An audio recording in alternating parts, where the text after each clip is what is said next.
السلام علیکم ورحمۃ اللہ وبرکاتہ۔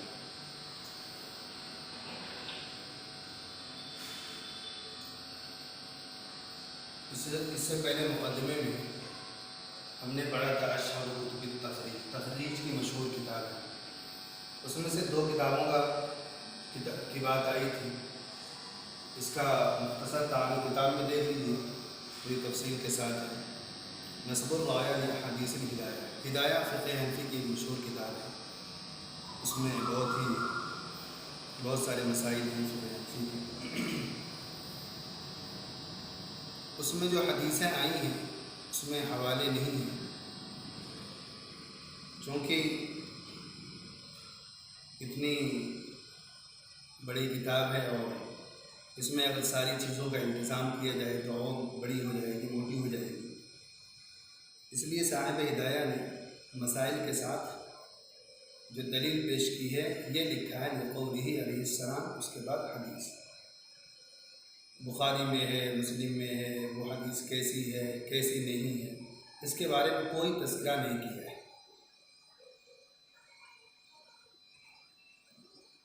تو یہ کتاب جو ہے تعارف کراتے ہیں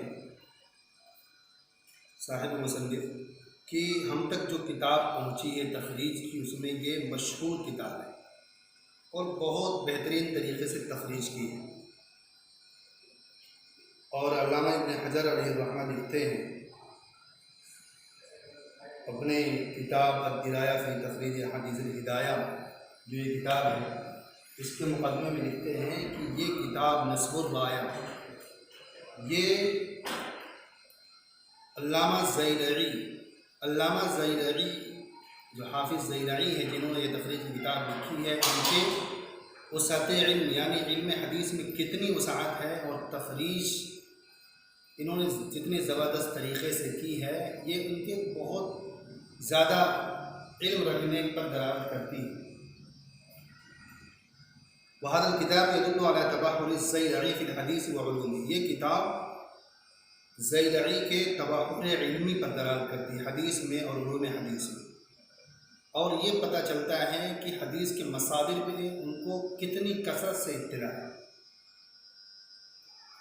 ان کا تخریج کا طریقہ کیا رہا اس کتاب میں؟ وطریقۃ تخریجہ فی ھذا الکتاب انہ یذکر نص الحدیث الذی اوردہ صاحب کتاب الہدایہ، کہ صاحب ہدایہ نے جو حدیثیں ذکر کی ہیں یہ اپنے کتاب میں ان حدیثوں کو لاتے ہیں، پھر یہ ذکر کرتے ہیں کہ یہ حدیثیں صحاح ستہ میں ان کے علاوہ کون کون سی کتابوں میں ہیں۔ پھر صاحب ہدایہ نے اس حدیث سے جو مطلب نکالا ہے، جو مراد لیا ہے، وہی مطلب مراد ہے یا کچھ اور ہے، تو ان کی تائید میں اور حدیثیں لاتے ہیں۔ پھر ان حدیثوں کو کن کن لوگوں نے ذکر کیا ہے، اور اگر وہ اختلافی مسئلہ ہے تو مخالفین کے مستدلات، وہ جن حدیثوں سے دلائل پکڑتے ہیں وہ حدیثیں بھی لاتے ہیں، اور پھر وہ کیا معنی مراد لیتے ہیں اس کے لیے بھی حدیثیں لاتے ہیں، اور ساری چیزوں کا وہ تذکرہ کرتے ہیں۔ خیر بہت ہی انصاف کے ساتھ یہ ساری چیزیں ذکر کرتے ہیں اپنی کتاب میں۔ تو یہ تخریج کی بہترین کتاب ہے۔ تو تخریج کا یہاں مطلب یہی ہوا جو یہاں مطلب پڑھے تھے، تیسرا جو مطلب تھا اور اصطلاحی تعریف تھی کہ حدیث کے موضع کے بارے میں، حدیث کے مصدر کے بارے میں بتلا دیں۔ خیر یہ مقدمہ پورا ہوا، اب پڑھتے ہیں باب الاول۔ تخریج کے طریقے کتنے ہیں؟ 5 طریقے ہیں، 5 فصلوں میں اس کو الگ الگ ذکر کیا جائے گا، بتایا جائے گا۔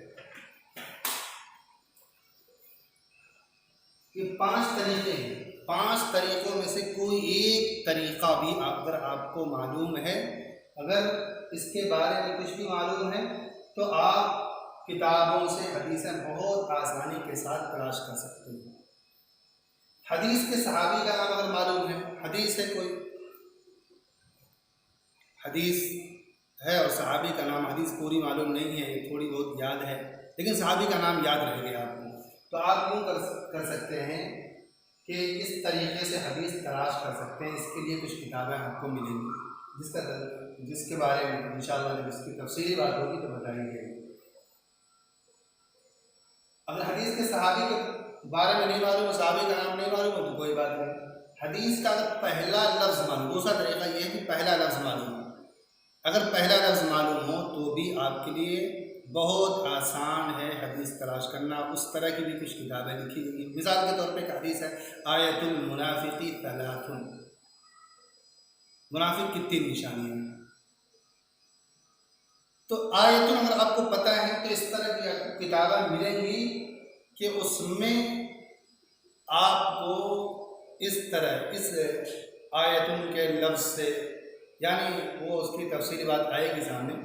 آپ کو پہلا لفظ معلوم ہے تو آپ حروف معجم کے اعتبار سے جس طرح کتابیں لکھی گئی ہیں جس کی بات آئے گی انشاءاللہ، تو اس طرح بھی صرف اتنا بتا رہا ہوں 5 طریقوں سے آپ تلاش کر سکتے ہیں. پہلا طریقہ یہ رہا کہ حدیث کے راوی کا نام، حدیث کے صحابی، حدیث میں جو صحابی ہیں ان کا نام معلوم ہے تو آپ کے لیے تلاش کرنا بہت آسان ہے. حدیث کا پہلا لفظ معلوم ہے تو بھی تلاش کرنا بہت آسان ہے.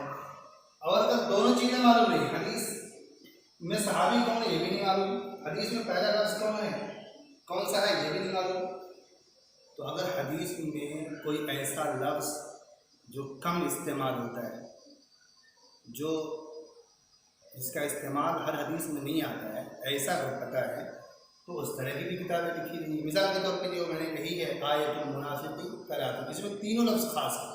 آیتن بھی آپ 20-25 حدیث جمع کر لیں، 100 حدیث جمع کر لیں، 1000 جمع کر لیں، کوئی ضروری نہیں آیتن سب میں آئے یا منافق سب میں آئے یا ثلاثن سب میں آئے. یہ خاص لفظ ہے جو بار بار نہیں آتا. عام کیا ہے؟ قالا ہو گیا، اسی طرح قال رسول اللہ صلی اللہ علیہ وسلم یہ ہو گیا، اذا ہو گیا، ما ہو گیا، یہ سب الفاظ ایسے ہیں جو بار بار آتے رہتے ہیں.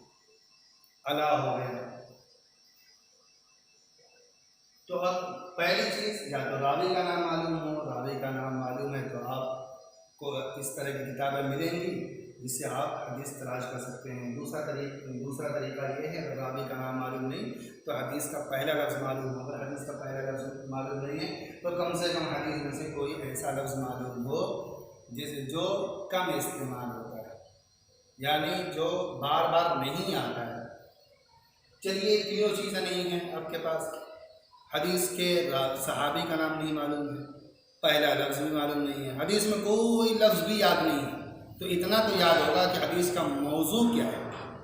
مثال کے طور پہ آپ کو جمعے کے دن دیا گیا بیان کرنے کے لیے علم کے موضوع اور آپ کو پتہ نہیں ہے، آپ نے بہت ساری حدیثیں جمع کر لی ہیں، لیکن آپ سوچ رہے ہیں کہ کچھ دنوں پہلے میں نے ایک حدیث پڑھی تھی جس کا تعلق علم سے تھا، کاش وہ حدیث معلوم ہو جاتی اور وہ مل جاتی. بہت تلاش کر رہے ہیں، ڈھونڈ رہے ہیں، نہیں مل رہی. وہاں آپ کو معلوم ہے کہ حدیث کا موضوع کیا ہے، علم ہے، تو کچھ ایسی کتابیں لکھی گئی ہیں جو موضوع کے اعتبار سے اس میں آپ جا کے تلاش کر سکتے ہیں، وہ حدیث بالکل وہاں مل جائے گی آپ کو. لیکن چلیے چاروں چیزیں آپ کو پتہ نہیں ہے، صحابی کا نام معلوم نہیں حدیث میں، حدیث کا پہلا لفظ معلوم نہیں، حدیث میں کوئی بھی لفظ خاص لفظ معلوم نہیں، حدیث کا موضوع بھی پتہ نہیں ہے. ایک پانچواں طریقہ جو ان چاروں سے چھوٹا ہوا، ان چاروں کے علاوہ ہو سکتا ہے، متن اور سند کی حالت میں غور کر کے. متن میں مثلا آپ کو حدیث قدسی یہ یاد ہے کہ حدیث قدسی تھی، موضوع نہیں پتہ ہے، حدیث کے راوی نہیں پتہ، اسی طرح کیا ہے پہلا لفظ نہیں پتہ، اس میں کوئی لفظ یاد نہیں ہے، موضوع بھی پتہ نہیں ہے. حدیث قدسی تھی، کیا موضوع تھا نہیں معلوم، تو حدیث قدسی میں آپ تلاش کر سکتے ہیں. اسی طرح حدیث میں کچھ الفاظ ایسے تھے جو آپ کو لگتا ہے کہ آپ صلی اللہ علیہ وسلم ایسے الفاظ نہیں بول سکتے ہیں، الفاظ بہت ہلکے یا الفاظ کا استعمال صحیح نہیں تھا، یعنی آپ صلی اللہ علیہ وسلم کی شان نہیں ہے، تو آپ اس کا موضوع حدیث میں تلاش کر سکتے ہیں. سند میں کچھ ایسی بات ہو کہ باپ بیٹے سے روایت کرے تو اس طرح کی بھی کتابیں لکھی ہوئی. خیر یہ 5 طریقے ہیں حدیث کو تلاش کرنے میں. ان میں سے کوئی بھی ایک چیز آپ کو معلوم ہے تو اس طرح کی کتاب بھی اس کے لیے ہے، آپ وہاں تلاش کر سکتے ہیں آسانی سے. امید ہے کہ آپ کو سمجھ میں آیا ہوگا. انشاءاللہ اگلی ویڈیو میں پہلا طریقہ دوسرا طریقہ اس کے بارے میں بتایا جائے گا. السلام علیکم ورحمۃ اللہ وبرکاتہ۔ اگر کوئی سوال ہو تو آپ کمنٹ کر سکتے ہیں۔